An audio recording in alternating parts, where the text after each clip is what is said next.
Thanks, Arabile. Well, back now to our Power Lunch lineup. And as mentioned before the break, global private equity firm Actis has acquired Paycorp transactions from Transaction Capital for 937 million rands. Joining us now to explain more about the deal is Steven Kark, Paycorp founder, and Chief Executive Natalie Colby, a partner at Actis. Thanks for coming through to the studio. You guys must have been a little busy today. Big transaction, 937 million. I guess the market's view is that Transaction Capital got the best of it. Natalie? Alec, I'm not sure about that. I mean, I think as Mark said, it's been a win-win for all. The payment sector is a sector that Actis has a lot of experience in. It's a sector that we have invested in across the emerging markets and particularly in Africa, and we understand how to value these businesses. And it's a business that's been on value, and we think it's a great deal for us. Natalie, Stephen, it's Lindsay in Cape Town. I don't know if either of you follow the English football scene, but at the moment there's a deal around a chap called Gareth Bale. Gareth Bale went from Southampton to Tottenham in 2007 for £5 million, which was outrageous for a teenager. He's now been the subject of an unsolicited bid from Real Madrid of around about £105 million. And I'm sort of drawing parallels between the Gareth Bale transfer and the Actis and Transaction Capital deal, because at 21.8 times earnings, it does seem, as Alex said, a little bit rich. Unfortunately, I don't follow soccer at all. So I have absolutely no idea about the transaction you're talking about. But I mean, as I said to Alec, I think there's, people value businesses differently, and we understand how to value these businesses. And this is a great management team that has built a great business, and we see a huge amount of synergy with the rest of our businesses on the African continent. So I think this is, you bring that together, you bring the expertise of the operational expertise of a local management team and the networks and the access to the financial services market that we have. I think it's a formidable tie-up. Well, Steve, you are going in. You're co-investing at that 21.8 PE, at double, as Mark Lamberti was telling us, what Deutsche valued this business at less than 12 months ago. Sorry, I'm still just thinking about the fact that maybe I should have taken up soccer rather than selling ATMs for a living. Maybe that would have been... There's only one Gareth Bale. No, again, to Natalie's point, we think that in this transaction there really are three winners. Of course, TC, they got an exceptional price. We think Actis, they got what we believe is a quality asset with a quality management team. And from management's perspective, I started this business 13.5 years ago. We understand the market reasonably well, and the tie-in with Actis, who is a shareholder with balance sheet, with appetite in the space, with a whole host of payments assets, we think that the catalyst for really exponential growth is there. So this is a ticket to the game. I think that if we didn't think that there was value there, we wouldn't have been significant co-investors. I mean, that's the truth. We're investing right alongside Actis, myself and my entire management team. So we're excited by the next phase of development in our business. Stephen, you say in your press release, we're equally appreciative of Mark's recognition that Actis can unlock further value for Paycorp. How are you going to unlock that value at these, as I said earlier, glamorous prices? I think that, firstly, we need the dust to settle. We need this deal to be finalised, all the regulatory hurdles to be overcome, make sure that the core business performs as it should. We have some more maturing businesses, still high growth, and some smaller incubator businesses which we think have both financial inclusion, societal relevance, and quite a lot of application in the emerging markets. So when you combine what we have in our product set with the management team, an incentivized management team, coupled with what Actis brings to the party, we think we are going to see significant value creation over the short to medium term. And it's been a wonderful entrepreneurial story. You say you started it 13 years ago. What did you sell into Transaction Capital at in 2006? So we actually, the business, Paycorp was called Candelane, the Candelane Group at that time. Candelane, together with another group of assets, three of my partners, combined those assets, and that actually what became Transaction Capital. I was a founding partner of Transaction Capital. The asset that I brought to Transaction Capital was the Paycorp asset. What did you value it at that stage? It was a share swap. It was a share swap. So but you still have a value in the share yes, it was, again, I think it was around R500 million, if my memory serves me correctly. So, yeah, I mean, everyone did okay. And the African adventure, I put it to Mark Lamberti that perhaps he should have come to you and tried to buy your African assets from you. He said, far too expensive.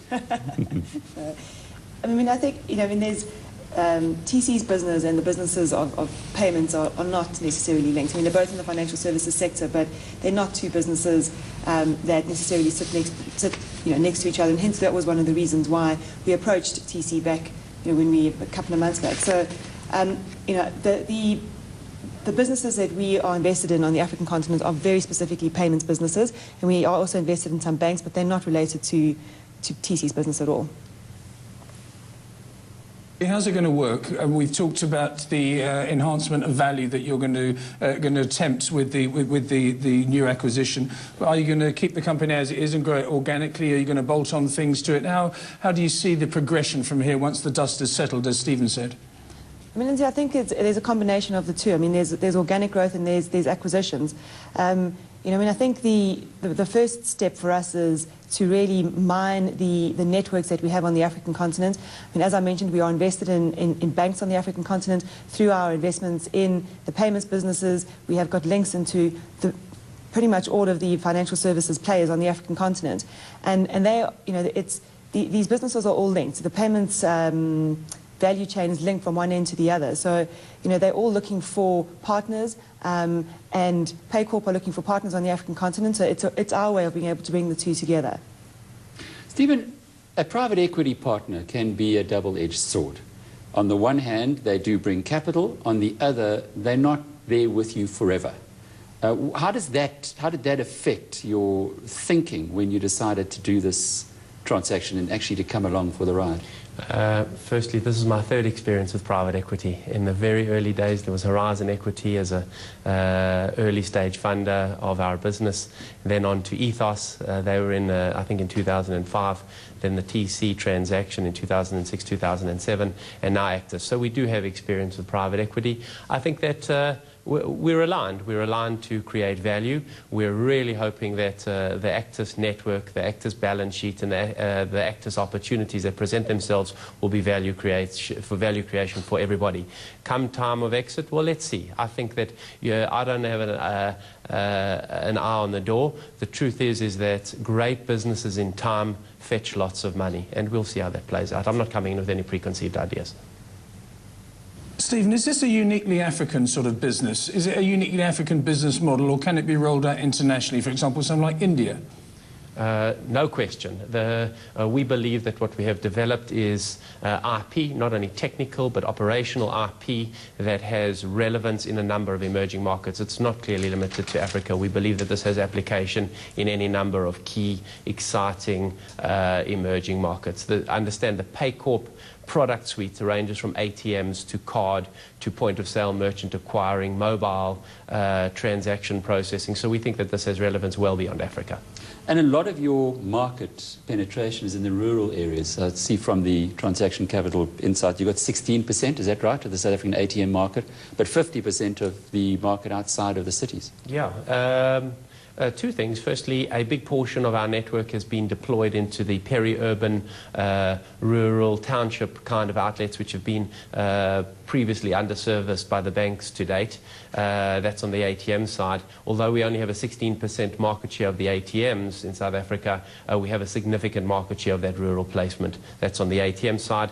And then our card products and our merchant services products, enabling small and medium-sized retailers to accept cards in their place of business, we think, again, have financial inclusion relevance. And I've no doubt that's what attracted you, because if you take that model, rural South Africa, roll it out over Africa, you could be looking at better margins than you would be if you were playing in perhaps the metropolitan areas. I think that's spot on. I mean, that's exactly the expertise that Steve and his team have built around being able to penetrate the emerging consumer is exactly the kind of of trends that we see on the rest of the continent. So absolutely, I mean, that's was a very key attraction of the company for us. Natalie, I lost the communications at the beginning of the interview, so I don't know if Alec has already asked you this question, but is this going to be built up and then relisted on an exchange sometime in the future? I mean, the exit is not defined yet. You know, that could be an option. An international global payments business could look at this business and find it attractive. Management could do another buyout. I mean, I think there's just a whole host of options on the exit. I mean, as Steve said, good businesses attract buyers. This business attracted a buyer now, and we have no doubt that when you have built a Pan-African payments business, that it will be attractive to either the markets or to a strategic buyer. And perhaps a Visa, Stephen? Maybe. You're close to them, aren't you? Very, very. Visa is one of our very important strategic partners. We're close to them, and we work with them in a number of different markets. And I don't know, let's see. Again, you know, the dust hasn't just settled yet. We're still very much in the honeymoon period. Batten down the hatches, do what we need to do, make sure that the core businesses perform, and then we'll look for synergies elsewhere. And you're not going to miss Mark Lamberti. I see as he left the studio, he said, don't believe a word this man tells you. He says that all the time. Look, the truth is we're two doors are down from each other, so we can't but... At the moment, you're not moving offices? No, they're tenants of ours, so we might have to put up the rent. Well, that was Steven Kark, landlord of Mark Lamberti, Paycorp founder and chief executive of Paycorp, and then Natalie Colby, partner at Actis. And Actis, interestingly enough, has got a $1.5 billion portfolio in Africa. So although this is a R1 billion transaction, it's only, well, not even 10% of the portfolio in Africa. Significant, but it'll be interesting to see how it develops in the years ahead. After the break, we unpack AngloGold Ashanti's second quarter results. Stay tuned.